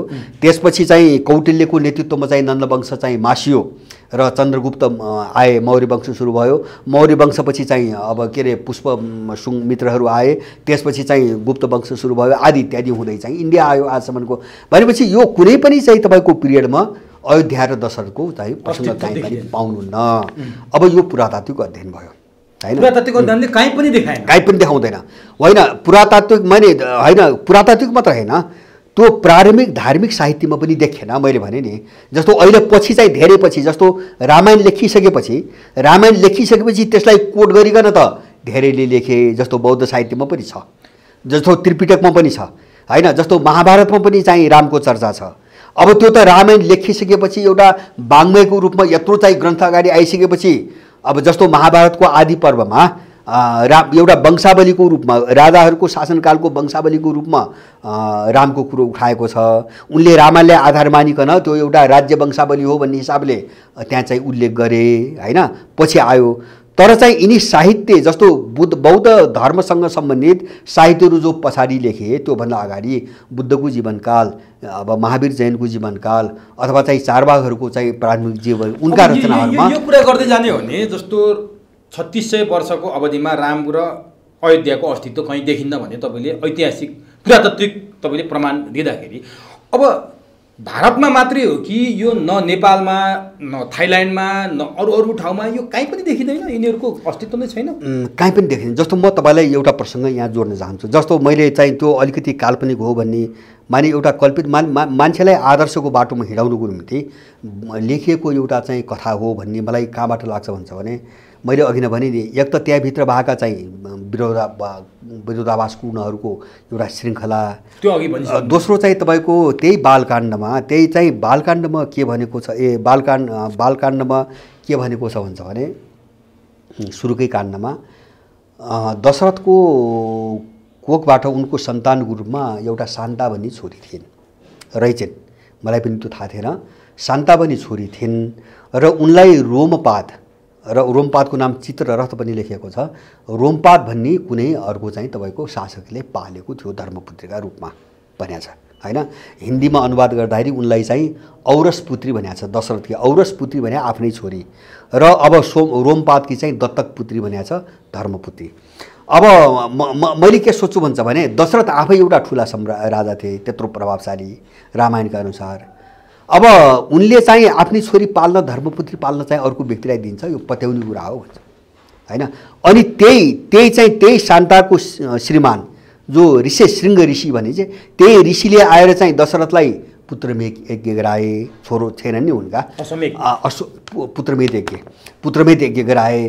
अब त्यही पुत्रमेघ यज्ञबाट चाहिँ रामका 4 भाइ जन्मे भनेको छ। एकातिर दशरथलाई सन्तान जन्माउन नसक्ने चाहिँ तपाईँको पात्रको रूपमा चित्रण गरेको छ र पुत्रमेध यज्ञबाट अर्कोतर्फ छोरी भएकी छोरी पनि पाल्न नसक्ने पात्रको रूपमा देखाएको छ भने पनि यिनी सबै कल्पित कथाहरू हुन् हैन। एउटा यो चिज सुन्नुहोस् है, यो चाहिँ यो कुनै लोकेसनको भूगोलको कुरा होइन भन्ने कुरो मैले भन्दैछु नि। दोस्रो म तपाईँलाई उदाहरण दिन्छु, जस्तो रामायण झनै झनै 1 दर्जन देशमा छ, झनै आधा दर्जन देशमा छ। जस्तो चीनमा रामायण छ, जापानमा रामायण छ, उनको आफ्नो होइन। थाइल्यान्डमा त रामायण मात्रै होइन, थाइल्यान्डमा त अहिले पनि थाइल्यान्डका राजाहरूले आफूलाई रामको अवतार मान्छन् र थाइल्यान्डको राजधानीको नजिकै पूर्वतिरको किनारमा चाहिँ अयोध्या भन्ने एउटा नगर छ, सहर छ, अहिले पनि नामै अयोध्या छ। राम त्यही जन्मेको भन्छन् र थाइल्यान्डमै जन्मेको कारणले उनीहरू त्यहाँको राज परम्परामा चाहिँ आफूलाई रामको अवतार मान्ने चलन छ, अहिले पनि मानिरहेछन्। अर्कोतिर कम्बोडियामा रामायण छ, इन्डोनेसियामा रामायण छ, भियतनाममा रामायण छ, फिलिपिन्समा रामायण छ, इन्डियामा रामायण छ, नेपालमा आफ्नै रामायण छ, जो संस्कृतमा 11औं शताब्दीमा भेटिएको छ। यहाँ यो धेरै चर्चा भएको छैन, जो वाल्मीकिसँग मिल्दोजुल्दो एकमात्र रामायण त्यही हो, त्यो पाण्डुलिपिमै भेटिएको छ। र इन्डियामा भेटिएको भनेको 6औं शताब्दीमा भेटिएको जो पाण्डुलिपि छ त्यो वाल्मीकि रामायणसँग मिल्दैन हैन, आफ्ना रामायण छन्। यो सबै ठाउँमा भेटिएका रामायणहरू छन् नि, मैले भन्छु यहाँ जोड्दैछु, आफ्नो ठाउँमा भेटिएका छन्। यसले पनि के बुझाउँछ भन्छ भने रामको कुनै लोकेसन भौतिक लोकेसन भएको भए यो सबै ठाउँमा रामको दाबी त हुँदैन थियो हैन। जस्तो अरूको किन भएन, बुद्धको दाबी किन हुँदैन? जस्तो सबभन्दा बढी बुद्ध धर्म मान्ने श्रीलङ्का, जापान, चीन आदि इत्यादि, बुद्ध हाम्रो देशमा जन्मेको दाबी किन हुँदैन? जस्तो सुकरातको दाबी अन्त किन हुँदैन? बुद्धको दाबी अन्त के अरे बुद्धको मैले भने, त्यस्तै महावीर जैनहरू छन्, थुप्रै मान्छेहरू छन् नि। अब कृष्णकै दाबी किन हुँदैन त? मथुरा भन्ने त दाबी त अन्त त छैन नि त। जस्तो कुरुवंश थियो, पाण्डव र धृतराष्ट्रहरू थिए, त्यो दाबी अन्त किन हुँदैन? त्यत्रो युद्ध छ, त्यत्रो साहित्य छ प्रभावशाली हैन, तर रामकै दाबी किन भयो त भन्छ भने यो कल्पित कथा हो। यो माने अब यो के हो भन्छ भने जस्तो त्यस्तो रामको एउटा पात्र माने आराधना र एउटा साधनाको एउटा पात्र, एउटा बिम्ब थियो, धेरै लामो समयदेखि थियो र एउटै सभ्यताको प्रभाव चारैतिर हुने बेलासम्म त्यसलाई एउटा प्रतीकको रूप बनाएर सबैले आराधना गरे र पछि हाम्रो हो भने आफ्नै खालका साहित्यहरू लेखिए। त्यसकारणले निश्चित भूगोलको कथा होइन, मेरो निष्कर्ष यही हो। राम भन्ने पर्दा निश्चित भूगोलको कथा होइन, त्यो कहीँबाट पनि पुष्टि हुँदैन। निश्चित भूगोलको मात्रै होइन मात्रै भन्नु भएन तपाईँले, यो अस्तित्वमै थिएन भन्नुभयो। अस्तित्वमै थिएन। सुन्नुहोस् है, म भन्छु, म यसलाई जोड्छु, म अब यसलाई सार्न म अलिकति यहाँ जोडेँ। यो अस्तित्वमै थिएन भनेपछि त अब त जनकपुर र सीताकोमा पनि प्रश्न उठ्ने ठाउँ त आयो नि त। आयो। अब निश्चित रूपमा जस्तो कथा हेर्नुहोस्, कथा कस्तो छ भन्छ भने जस्तो राम चाहिँ को बाउको हो थाहा छैन, पुत्रमेध यज्ञ भनेको छ, बाउको हो थाहा छैन। सीताको जन्म कसरी गराएको छ, हलो जोत्दाखेरि निस्किएको भन्ने गराएको छ हैन। अब रामायणको रचना तपाईँ एकचोटि ध्यान दिनुहोस्। रामायण मैले भने नि एउटा समाजलाई नैतिक बाटोमा लग्नको निम्ति एउटा आदर्श काव्यको रूपमा रामायण रचिएको छ र त्यहाँ जति पनि पात्र, राम मात्र होइन जति पनि पात्र छन् सबैलाई आदर्श पात्रको रूपमा खडा गरिएको छ हैन। यो चिज हामीले ध्यान दिनुपर्छ है। जस्तो राम आदर्श पुरुष, सुन्नुहोस् है, आदर्श शासक, रावण आदर्श दानव, दानव तर आदर्श किन भन्छ भने उसलाई कसरी चित्रण गर्यो, अर्काकी श्रीमती अपहरण गरेर पनि नछोइकन ससम्मान पुष्पवाटिकामा चाहिँ तपाईँको राख्यो, हेरचाह गर्ने दासीहरू खटायो, उसले जीवनभरि छोएर उसलाई त पवित्र रूपमा चाहिँ प्रस्तुत गरिएको छ। सुग्रीव आदर्श मित्र हैन, एउटा मितेरी नाताको निम्ति उसले सबै चिज दियो रामलाई। हनुमान आदर्श सेवक हैन, हनुमान त प्रसिद्ध छ हाम्रो चाहिँ मुखमुखमा हनुमान कसैको भक्त भयो भने हनुमान भन्छौँ हैन। अनि चाहिँ जटायु आदर्श चाहिँ मितबाउ हैन, दशरथको मित भन्ने कथा छ। जटायु जो गिद्धको रूपमा प्रस्तुत गरिएको छ, सीतालाई हरण गर्दाखेरि माथि चाहिँ उडेर रावणसँग लड्दाखेरि उसका दुवै पखेटा काटिए हैन, ऊ तल झर्यो, मर्ने अवस्थामा पुगेपछि मर्यो, तर ऊ चाहिँ तपाईँको युद्ध गर्न छोडेन हैन। ऊ आदर्श मित्र माने लक्ष्मण आदर्श भाइ, सारा उसलाई दिएको गद्दी पनि नमारेर नलिएर सँगै 12 वर्ष वनवास गरेको भरत आदर्श भाइ, जसले चाहिँ आफूले पाएको सिंहासन म नबसिकन रामका खराउ राखिकन चाहिँ 12 वर्ष शासन गर्यो। माने रामायण भनेको आदर्शमय काव्य हो, आदर्श काव्य हो। अब किन पात्र त्यस्तो त हुँदैन, त्यस्तो त हुँदैन त, वास्तविक यो त हास्य कल्पना हो। यो त भनेपछि जस्तो राम आदर्श थिए भने त रावण त दुष्ट हुनु, राम राज्यमा त्यो हुन पनि सक्छ नि। राम राज्यको त हामी कुरा सुन्छौँ नि त होइन। मैले भने राम एउटा पात्र हुन सक्छ, तर उसँग जोडेका सबै पात्र कसरी आदर्शवादी भए? जस्तो राम आदर्श पुरुष थिए भने त रावण त चाहिँ दुष्ट हुनुपर्ने, दुष्ट त दुष्टै भयो नि, सीतालाई हरण होइन होइन, सीतालाई हरण गर्यो, उनीहरूको आफ्नो लडाइँ छ, त्यहाँ छुट्टै कुरा छ। जस्तो हरण त के हुन्छ भने राम्रै मान्छेको बिचमा पनि मतभेद त हुन्छ नि, तर उसले सीताप्रति के व्यवहार गर्यो हामीले हेर्ने त्यो हो क्या। सीताप्रति के व्यवहार गर्यो त भन्दाखेरि उसले त सीताप्रति देवीको व्यवहार गर्यो। उसले चाहिँ छोएन, ल्याएर चाहिँ शारीरिक सम्बन्ध त राखेन नि त। उसले चाहिँ बगैँचामा लगेर छुट्टै राखिदियो, आश्रम बनाएर राखिदियो। भनेपछि सबै पात्रहरू आदर्शमय देखिन्छन् र रावणको जीवनलाई पनि जस्तो वाल्मीकिमा ब्राह्मणको सन्तान पुलस्त ऋषिज्यूको चाहिँ तपाईँको के अरे नाति, पुलस्तको नाति, त्यति बेलाको एउटा कुशल इन्जिनियरकै रूपमा, कुशल इन्जिनियर होइन। दशवदन भनेको त अझ अर्को, दशवदन भन्नाले 10वटा मुख भन्ने मान्छेले अर्थ लगाए अहिले। दशवदन भनेको 10वटा ठुल्ठुला शास्त्रमा पारङ्गत, त्यत्रो विद्वान थियो। वदन भनेको मुखले बोलिने कुरा भयो होइन। अब उसले 10वटा शास्त्रहरू यस्तो चाहिँ पोक्त किसिमले वाचन गर्न सक्थ्यो, त्यस्तो विद्वान थियो रावण होइन। अब त्यही कुरो रामायणमा लेखिएको छ, प्रशंसा गरिएको छ। मैले एउटा जान्न खोजेको कुरो, तपाईँले यिनीहरूको अस्तित्व छैन भन्ने एउटा पुरातात्विक मैले दिनुभयो। अब जस्तै अब यो राम नै अस्तित्वमा नभए त रावण पनि हुँदैन, सीता पनि हुने कुरो भएन।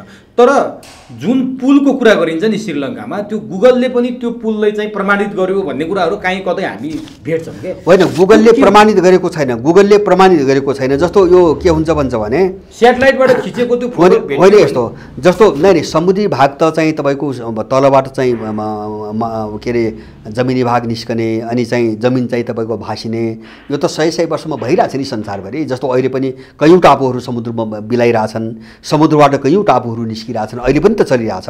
माने यो त भौगोलिक नियमअनुसार चलिरहेको छ सधैँभरि। त्यस्तै गरेर त्यहाँ समथल भूभाग पनि हुनसक्छ पहिले होइन, हजारौँ लाखौँ वर्ष पहिले समथल भूभाग पनि हुनसक्छ होइन। जस्तो थियो होला, जस्तो अहिले पनि के थियो भन्छ भने के अरे चाहिँ तपाईँको अमेरिका र चाहिँ तपाईँको एसिया महादेशलाई जोड्ने भूगोल पनि थियो, कुनै बेला भूगोल पनि थियो।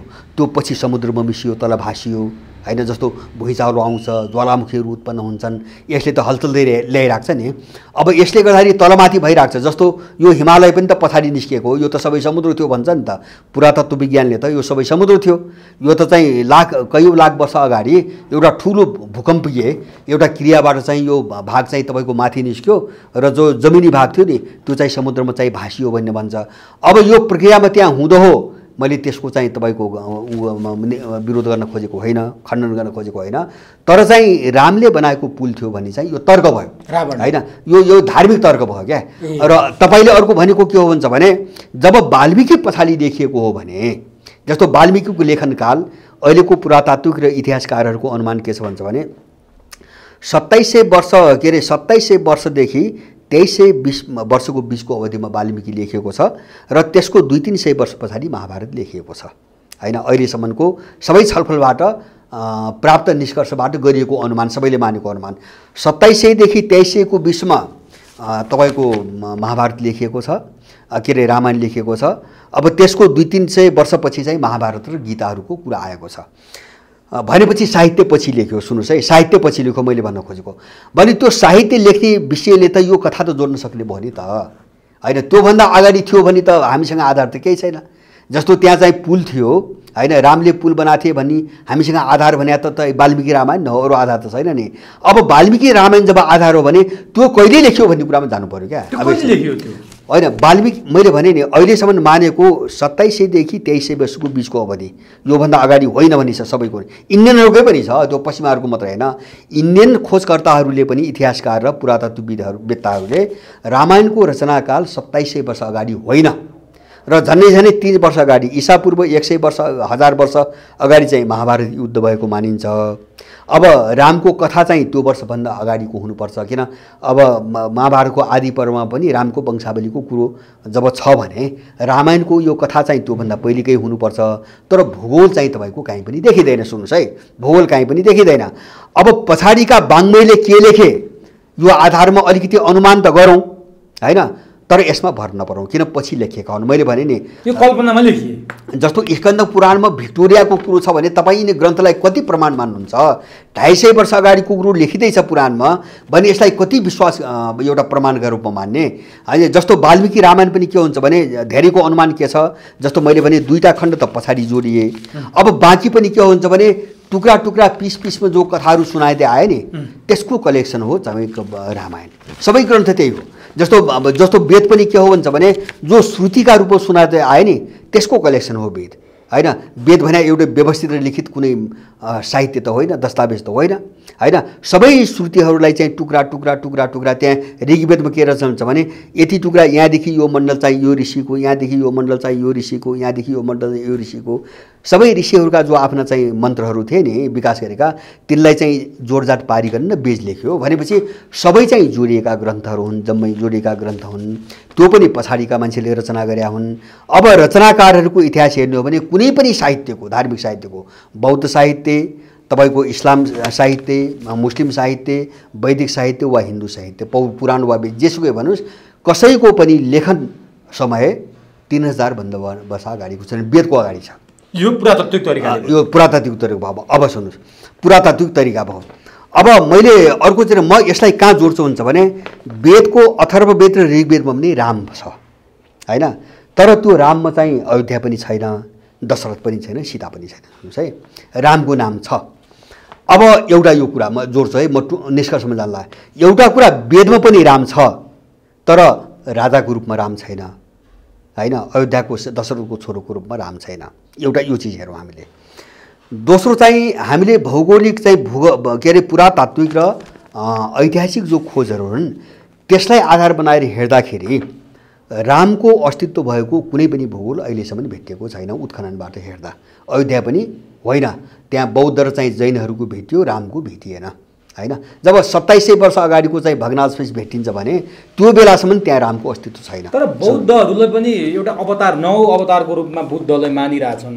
बुद्ध, राम हिन्दू धर्म अन्तर्गतै पर्या हुनाले हिन्दू नै हुन् नि बुद्ध नि भन्ने कुरा आइरहेछ नि। यो यो यो चाहिँ के हो यहाँनिर? होइन, म यो टुङ्ग्याउँछु र सुन्नुहोस् है, म यो होइन, हिन्दू त यस्तो हो जस्तो अहिले भने मलाई कस्तो लाग्छ भन्छ भने जब धार्मिक आस्था, सभ्यता र संस्कृतिलाई जब अवतारमा लगेर जब मान्छेले जोड्छ र त्यसको नाममा सङ्गठन गर्न थाल्छ, मान्छेको मानवीयता त्यहीँनिर समाप्त हुन्छ। जस्तो यस्तो भाँड भैलो किन आयो हैन। जस्तो पहिले त म तपाईँलाई एउटा कथा सुनाउँछु युधिष्ठिरको। युधिष्ठिरमा एउटा जातक कथा छ बौद्धहरूको। जातक कथामा युधिष्ठिरलाई कसरी प्रस्तुत गरिएको छ भन्छ भने महाभारतको युद्धपछि युधिष्ठिरले चाहिँ एउटा ठुलो यज्ञ गरे र 500 ब्राह्मणलाई दान दिनुपर्ने भयो।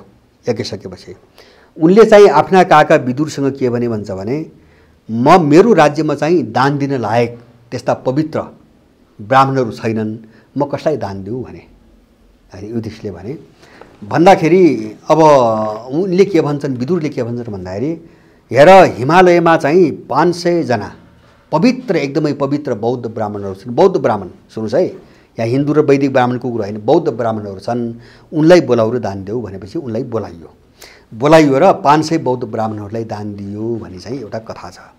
अब यो कथाले दुईटा कुरा भन्न खोजेको छ है, मैले त्यहाँ जोड्न खोजेको। एउटा यसको पाटोले उनी बुद्धिस्ट पनि थिए भन्ने देखाउँछ। दान बौद्ध ब्राह्मणलाई दिएको छ, वैदिक ब्राह्मणलाई त दिएन नि त। उसले शुद्धता खोज्यो, वैदिक ब्राह्मण त हुँदैन त उनको राज्यमा, उनले शुद्धता खोजे, बौद्ध ब्राह्मणलाई दिए। त्यस कारणले बौद्ध सम्प्रदाय माने बौद्ध परम्परा होइन, एउटा जीवन पद्धति भनौँ न, यो धर्मको नाम दिन मैले चाहन्न। अब त्यो जीवन पद्धति र वैदिक जीवन पद्धतिको बिचमा भेद थिएन, मान्छेले मान्थ्यो किन जीवन पद्धति हो, राम्रो चिज मान्छेले गर्थ्यो, सिक्थ्यो, सबै मान्थ्यो। माने एउटा कोणबाट युधिष्ठिर स्वयं बौद्ध मार्गी थिए, अरू कोणबाट उनको शासनकाल नै वैदिक सभ्यताभित्रको थियो र वैदिक सभ्यताको अन्तिम अवस्थाको काल थियो हैन। भने त्यसपछि त जस्तो अर्जुनका नाति के अरे जन्मेजयको पनाति जन्मेजयको पालादेखि त्यो युग सक्यो भन्छ हैन। महाभारत युग पनि सक्यो, अब त्रेता के अरे द्वापर युग पनि सक्यो भन्छ। भनेपछि अब यहाँ चाहिँ भाँड भैलो कहाँ सुरु भयो भन्छ भने जब यो संस्कृति र सभ्यतालाई धर्मको नाममा जब चाहिँ सम्प्रदायमा विभाजित गर्न सुरु भयो। जस्तो बुद्धको कुरा गर्नुभयो नि, बुद्ध जे थिए एउटै बुद्ध थिए, यो त हामीले मान्नु पर्यो। दुईटा बुद्ध त थिएनन्, गौतम बुद्ध दुईटा त थिएनन् र उनीभित्र जे थियो एउटै थियो। त्यहाँ 10 थरी चाहिँ प्रवृत्ति त थिएन, बुद्धभित्र त एउटै थियो। तर त्यसपछि हेर्नुहोस् न, महायानी, थेरवादी, हिनयानी, वज्रयानी, अनि चाहिँ अम्बेडकरवादी, अहिले हुँदा अम्बेडकरवादी, अनि हुँदाखेरि ओसोवालाहरू पनि आफूलाई तथागत भन्छ हैन, ओसोलाई भगवान मानेर ओसो पनि भगवान। अब भने यस्तो विकृत बनाइदिए, यो साम्प्रदायिक भयो। साम्प्रदायिक यो कहाँबाट भन्छ भने जब चाहिँ आफ्नो स्वार्थ अनुसार कसैको विचारको व्याख्या गर्न थालिन्छ त्यहाँ विभाजन आउँछ, सम्प्रदाय जन्मिन्छ। मैले भने शङ्कराचार्य मरेपछि जो 5वटा वैष्णव मतहरू निस्के नि, त्यही वैष्णव मतले इन्डियालाई चाहिँ कुरूप बनाइदियो होइन। अहिले आएर हेरे राधे राधे, ब्रह्मकुमारी, हरे राम हरे कृष्ण, साई बाबा होइन, के हुन् रामपाल हुँदै हुँदै अनि चाहिँ तपाईँको के अरे चाहिँ अब राम रहिम हुँदै हुँदै अहिले चाहिँ तपाईँको 50 भन्दा बढी सम्प्रदाय चाहिँ त्यो हिन्दूको नाममै इन्डियामा जन्मेका छन्। र अब त्यसले चाहिँ त्यो हिन्दू भने के हो कि कसैले के बुझ्दैन, त्यो विकृति हो। हिन्दू भनेको विकृति हो अब होइन, विकृतिको थुप्रो हो त्यो। एउटा चाहिँ यसले विकृति ल्यायो, दोस्रो चाहिँ तपाईँको के भयो भन्छ भने जब अब यो धर्मको नाममा सङ्गठन बन्न थाल्यो, किन सङ्गठित हुने भनेको अर्का विरुद्धमा सङ्गठित भइन्छ। सुन्नुहोस् है, सङ्गठनको इतिहास नै यहाँभित्र विकृतिको इतिहास हो। त्यस कारणले सङ्गठन र चाहिँ तपाईँको त्यो मतमा जब चाहिँ व्याख्यामा विभाजन आयो नि, त्यसपछि धर्मले चाहिँ अमानवीयताको रूप लियो र बिस्तारै बिस्तारै यो राजनीतिमा परिणत भयो। अहिलेको धर्म भने राजनीति हो। अब नि जस्तो तपाईँले पुरातात्विक कोणबाट रामको अस्तित्व देख्नु भएन, सबै कुरा तपाईँले भनिहाल्नुभयो। अब ऐतिहासिक तथ्य चाहिँ के छ? मैले होइन, ऐतिहासिक तथ्यबाट मैले भने विश्लेषणबाट मैले के भने मैले सुरुमै भने नि, जस्तो ऐतिहासिक पुरातात्विक उत्खनन होइन, जस्तो ऐतिहासिक कोणबाट मैले के भने मान्छेहरूको जस्तो बसोबास चाहिँ 36 वर्ष अगाडि भयो यो क्षेत्रमा, त्यो पुरातात्विक खोज भयो। अब मैले ऐतिहासिक रूपमा के भने भन्छ भने त्यहाँ बौद्ध जैनीहरू र लोकायतहरूको अस्तित्व 3300 वर्ष अगाडिदेखि छ होइन। अब यो 300 वर्षको अवधिमा त्यहाँ राम छैन होइन, 300 वर्ष अवधिमा राम छैन। अब त्यसपछि त तपाईँको के भन्छ भने गुप्त साम्राज्यसम्म त बौद्ध बुद्धिज्मको दबदबा छ नि त त्यहाँ त, जैन र बुद्धिज्महरूको। जस्तो चाहिँ तपाईँको के अरे पुष्यमित्र सुङले तपाईँको वृहद्रथको हत्या गरेर चाहिँ सत्ता नहत्याउँदासम्म त तपाईँको बौद्ध मार्ग छ त्यहाँ त। भनेपछि 2300 वर्षदेखि 2220 होइन, यो 1100 वर्षको पिरियडमा त्यो समग्र क्षेत्रमा बुद्धिज्म र जैन पत्ता छ, जैन सन्यासीहरूको दबदबा छ, त्यहाँ लोकायतको प्रचलन छ। यो परम्परा छैन, जो हिन्दू भन्छ नि यो परम्परा त्यहाँ छैन। यो पुष्यमित्र सुङले सुरु गरेको 185 ईसापूर्व अगाडि, ईसापूर्व 185 वर्ष भनेपछि 200 वर्ष भयो, 204-5 वर्ष भयो। त्योभन्दा अगाडि यो जो पौराणिक पन्थ भन्छ नि, पौराणिक चाहिँ तपाईँको सम्प्रदायको चाहिँ हालिमुहाली त्यहाँ छैन। त्यसकै विरुद्धमा उनले एउटा अभियान चलाए, एउटा अभियान उनले चलाए बौद्धवादका विरुद्धमा, बौद्ध मतका विरुद्धमा। र मलाई लाग्छ एउटा चाहिँ अभियान चाहिँ शङ्कराचार्यले चलाए। जस्तो इन्डिया व्यापी थियो नि त बुद्धिज्म, त्यसलाई चाहिँ पुरै विनाशै गरे, शङ्कराचार्यले विनाशै गरे। त्यसपछि सिद्धिएको बौद्ध मत। अब तपाईँ कालखण्डका हिसाबले हेर्नुहोस् नि, मैले भनेको यो ऐतिहासिक कुराबाट हेर्दाखेरि, ऐतिहासिक कुराबाट अब बुद्ध र महावीर जैनको समकालीन वा त्योभन्दा अगाडिको कुनै पनि साहित्यमा ऐतिहासिक रूपमा अयोध्या र दशरथ रामको वर्णन छैन होइन। अब त्यसपछि बुद्धहरूको पालादेखि चाहिँ 2200 वर्ष अगाडिसम्म बुद्धिज्म र जैनिज्म छ। यो सिङ्गो भारतभरि चाहिँ इन्डियाभरि बुद्धवाद र जैन सन्यासीहरूको दबदबा छ, 4 भागहरू छन्। अब 2200 वर्ष अगाडिको इतिहास भनेको धेरै पछिको इतिहास हो होइन, यो लिखित इतिहास छ धेरै। अब यो पिरियडमा चाहिँ तपाईँको रामको कथा चाहिँ छैन।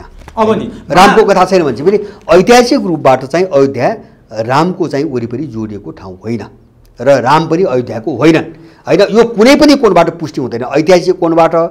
राम मात्रै होइनन् कि यो कुनै यो चाहिँ संरचना हामीले सुन्यौँ नि, जस्तो रामायणमा जे कुराहरूको पात्रको उल्लेख गरेर रामायण भनेको छ, त्यो एउटा मिथकको कुरातिर नजाम, त्यो आस्थाको कुरातिर नजाम, यो कुनै पनि संरचना कहीँ कुनै विश्वमा कहीँ थिएन।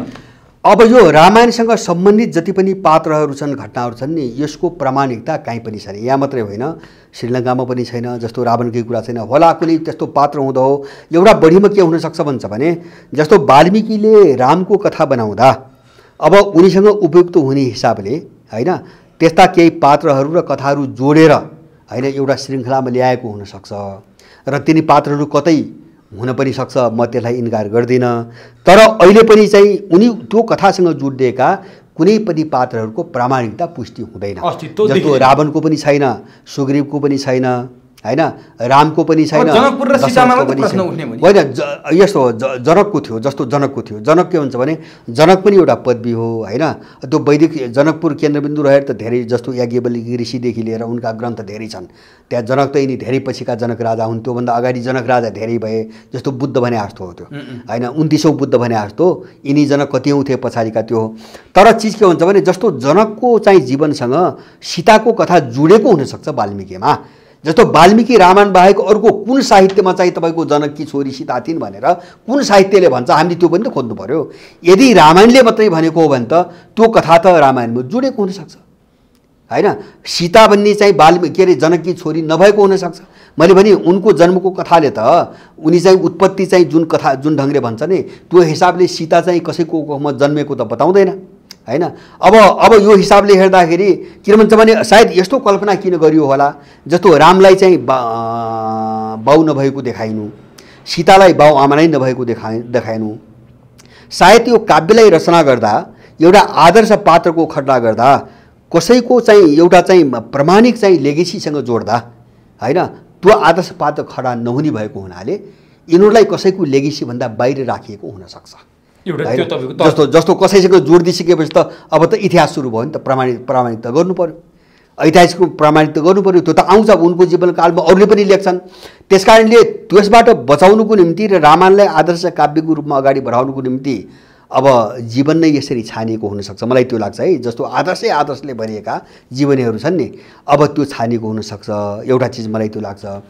दोस्रो चिज म यसलाई टुङ्ग्याउँछु है, म यसलाई अलिकति निष्कर्षमा पुर्याउँछु। अब मैले भने नि जस्तो मैले तीनटा कुरा यहाँ जोड्छु। जस्तो वाल्मीकि रामायणमा देखिएका विरोधाभास होइन, विश्वास गर्न लायक छैनन्, एउटा कुरा है। अब यसमा अरू दुईटा चिज जोडौँ। दुईटा चिज कहाँ जोडौँ हुन्छ भने वेदमा रामको कुरा छ, मैले भने सुन्नुहोस्, ऋग्वेद र अथर्ववेदमा रामको कुरा छ, तर दशरथको छोरो रामको होइन। त्यहाँ रामलाई शाश्वत चिन्तनको रूपमा प्रस्तुत गरिएको छ। सुन्नुहोस्, यो महत्त्वपूर्ण कुरा यही हो। शाश्वत चिन्तन भनेको जस्तो हामी शिव भन्छौँ, शिव भने के, न पुरुष न महिला, अर्धनारेश्वर भन्छ होइन। अनि उनलाई निराकार निरञ्जन भन्छ।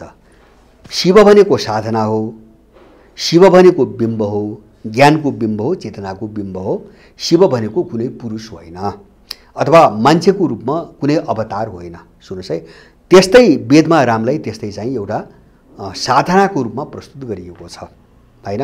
एउटा चाहिँ शाश्वत चिन्तनको रूपमा प्रस्तुत गर्नु सक्छ, एउटा प्रमाण हो। सुन्नुहोस् है, मैले वैदिक भने रामायण र महाभारत भन्दा त वेदलाई मान्नु पऱ्यो नि त, पुरानो रामको कुरा गर्दा त वेदलाई चाहिँ प्रमाणिक मान्नु पऱ्यो यिनको तुलनामा, यिन त धेरै पछि लेखेका कुरा भए। अब वेदमा चाहिँ शाश्वत चिन्तनको रूपमा रामलाई प्रस्तुत गरियो, एउटा कुरा। दोस्रो चाहिँ पुरातात्विक हिसाबले अब 3800 वर्ष यता जब वैदिक सभ्यताको विकास भयो र 3600 वर्ष यता जो गङ्गाको केन्द्रीय मैदानमा मान्छेहरू बस्न सुरु गरे, त्यहाँदेखि यतातिरको अवधिमा दशरथ राम र अयोध्याको अस्तित्व कहीँ पनि प्रमाणित हुन सकेन पुरातात्विक हिसाबले। र ऐतिहासिक रूपले पनि मैले भने गौतम बुद्ध, महावीर जैन र उनका अघिल्ला पिँढीहरू कसैको मुखबाट अयोध्या, त्यहाँको राजा दशरथ रामको कुरा उठेको छैन। र अब यो मानव बस्ती सुरु भएदेखि बुद्धको पालासम्म पनि तपाईँ राम प्रमाणित गर्न सक्नुहुन्न, अवतारको रूपमा राम है होइन, अयोध्याका राजाको रामको प्रमाणित गर्न सक्नुहुन्न। अब बुद्धको कालदेखि यतातिरका साहित्यहरू सबै प्रामाणिक छन्, मान्छेले लेख्या हुन्, धेरै विरोधाभासपूर्ण छन्। यो पिरियडमा पनि रामको चाहिँ अस्तित्व छैन। अब यो तीनटा चिज हेरौँ, एउटा तीनटा चिज हेरौँ। र अर्को यसमा चौथो चिज म के जोड्छु भन्छ भने मैले पहिले नै भने रामायण चाहिँ आधा दर्जन देशहरूमा छ। त्यो कसरी पुग्यो रामायण होइन, सबैले रामलाई आदर्श पात्र बनाएर लेखेको छ। र अब चाहिँ तपाईँको सबैको आफ्नो दाबी छ। यो सबै चिज हेर्दाखेरि राम कुनै पुरुष होइन, यो शाश्वत चिन्तन हो। थियो नभइदिएको भए वेदमा कुनै उठ्थ्यो। जस्तो वेदमा त के पनि भनेको छ भन्छ भने रामायणमा तपाईँ आउँदाखेरि रामले शिवलाई गुरु मानेको होइन, अनि चाहिँ वनवास गएको बेला सीताको हरण भएपछि विक्षिप्त अवस्थामा भएको बेला उनले शिवसँग चाहिँ उपदेश लिने भनेर शिव कहाँ गए र शिवदेशले उनलाई चाहिँ सम्झाए बुझाए। त्यही उनले सम्झाएको ग्रन्थलाई अहिले शिवगीता भन्छ, हामी बजारमा पढ्न पाउँछौँ। माने शिव चाहिँ तपाईँको रामका आदर्श पुरुषको रूपमा प्रस्तुत गरिएको छ वाल्मीकि रामायणमा। अब वेदमा चाहिँ शिवले रामको आराधना गरेको देखाउँछ भने शिवले पनि रामको आराधना चिन्तन गरेको देखाउँछ भनेपछि राम एउटा साधनाको प्रतीक हो, बिम्ब हो। माने एउटा आदर्श समाज बनाउन वा चाहिँ आदर्श मान्छे बन्नको निम्ति एउटा बिम्ब खडा गरियो होइन, एउटा बिम्ब बनाइयो। जस्तो बिम्ब शिव छ, जस्तो त्यो मात्र होइन, जस्तो चाहिँ हाम्रै प्रचलनमा पनि हामी के भन्छौँ ब्रह्म भन्छौँ नि। जस्तो मैले देख्छु यहाँ, जस्तो देवता भनेपछि मूर्ति हुन्छ होइन। अब के अरे चाहिँ तपाईँको मन्दिर हुन्छ होइन, जस्तो चाहिँ तपाईँको ईश्वरको किन हुँदैन? होइन, जस्तो ब्रह्मको किन हुँदैन भने ईश्वर ब्रह्म भने चिन्तन मात्रै हो होइन, चिन्तन मात्रै हो ईश्वर ब्रह्म भनेको। त्यो मूर्त हुँदैन। त्यो राम त्यस्तै हो। राम त्यस्तै हो। त्यो शब्द त्यहाँबाट आयो है, त्यो शब्द त्यहाँबाट आयो।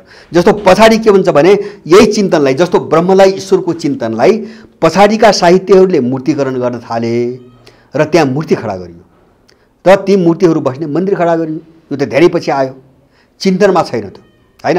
हो त्यस्तै हामी कहाँ जोडौँ त भन्छ भने राम एउटा शाश्वत चिन्तन हो, वेदमा पनि उल्लेख गरियो। अब पछाडि त्यही चिजलाई चाहिँ मूर्तिकरण गरे आफ्नो अनुकूलतामा मान्छेहरूले।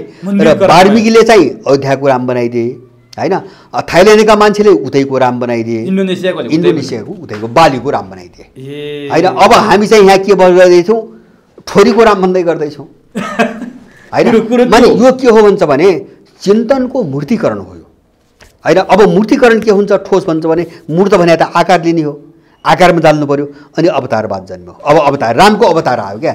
अब त्यो शाश्वत चिन्तन रामलाई उनले अवतारको रामको रूपमा बदलिदिए, विष्णुको अवतार भनिदिए होइन।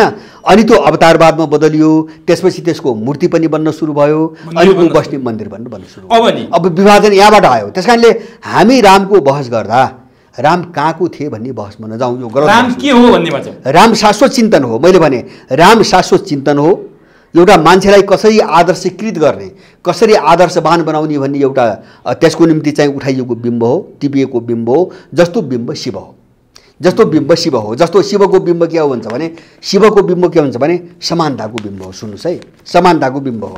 समानताको बिम्ब भनेको के हो भन्छ भने जस्तो त्यहाँ शिवका गण भन्छ होइन, शिवका गण भन्छ दुईवटा कुरा, नन्दी भृङ्गी भूत पिशाच डाकिनी सागिनी 64 गण आदि इत्यादि भनेपछि तिनी समुदाय हुन् हामीले बुझ्ने।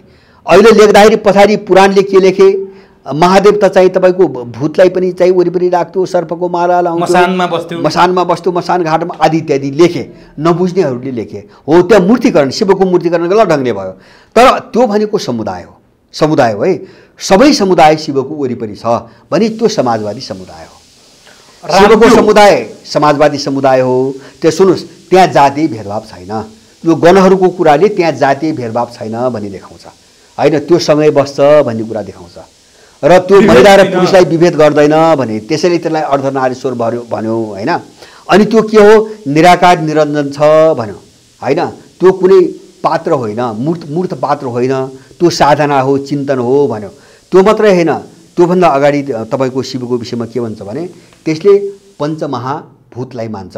माने जन्म र मृत्युको विषयमा महाभूतलाई मान्छ। उसको मूल सिद्धान्त हो, वैष्णवसँग नमिल्ने, इन्डियाको वैष्णवसँग नमिल्ने। यसले के भन्छ भने मान्छे 5 तत्त्वबाट बनिएको छ, जस्तो आकाश पृथ्वी अप तेज वायु भन्छ होइन। आकाश पृथ्वी होइन, पानी तपाईँको के अरे हावा, आकाश र माटो, यो 5 तत्त्वबाट चाहिँ जीवको सृष्टि हुन्छ। मर्यो भने त्यो तत्त्व यो 5 तत्त्वमा मिसिन्छ। अब योभन्दा सृष्टि र मृत्युको अरू कुरो केही पनि छैन भन्छ होइन। भनेपछि अब त्यो त भौतिकवादी व्याख्या भयो नि, त्यो त भौतिकवादी व्याख्या भयो जन्मको। तर वैष्णवहरूले के भन्छन् भने होइन, चेतनालाई जब ईश्वरले जन्माउँछ भन्छ, ईश्वरले जन्माउँछ, उसैले स्वर्ग पठाउँछ, उसैले नर्क पठाउँछ। त्यो वैष्णव पन्थको पछाडि आयो। माने शिवका विशेषता यिनी भए। त्यस्तै राम भन्ने चाहिँ यो बिम्बको विशेषता के हुन्छ भने आदर्श। मैले भने अब यसरी बुझ्नु पर्यो, राम अयोध्याको राजा होइनन्, होइन राम दशरथका छोरा होइनन्, राम भन्ने एउटा चिन्तन हो।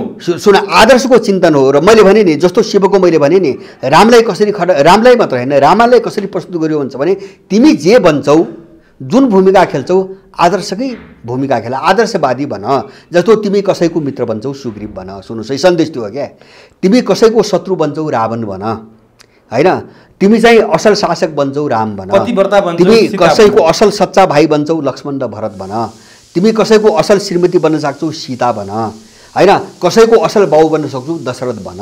किन दशरथ भने के हो भन्छ भने अब त्यो वनवास त्यस्तो जेठो छोरो होइन, अघिल्लो जुनीमा पाएको श्राप अथवा चाहिँ कैकेयीसँग बाँधिएको वचन, उसलाई दिएको वचन, तेरो छोरालाई मैले राजा बनाउने छु भनेर उसँग बिहा गरेको कैकेयीसँग होइन, कान्छी श्रीमतीसँग। अब त्यो वचन तोड्न नसक्ने त्यत्रो आदर्शवादी थियो राजा। बरु छोरोलाई रुँदै चाहिँ तपाईँको वनवास पठाइदियो, छोराबुहारीलाई होइन, रुँदै पठायो। तर आदर्शमा च्युत भएन, वचनबाट च्युत भएन भने ऊ आदर्शवादी बाउ हो, आदर्शवादी राजा हो। यो सन्देश दिन खोजेको क्या रामायणले, मैले बुझेको। त्यस कारणले रामायण कहाँ थियो यो बहसमा नजाउँ। यसले समाज विभाजित गर्छ। पहिलो कुरो यो यथार्थ कहिले पनि पत्ता लाग्दैन, यो राजनीतिक झगडा मात्रै हो होइन, हतियार बन्छ। अब दोस्रो कुरो चाहिँ तपाईँको हामी निष्कर्षमा पुग्दैनौँ, समाज विभाजित हुन्छ। हस्, समय दिनुभयो।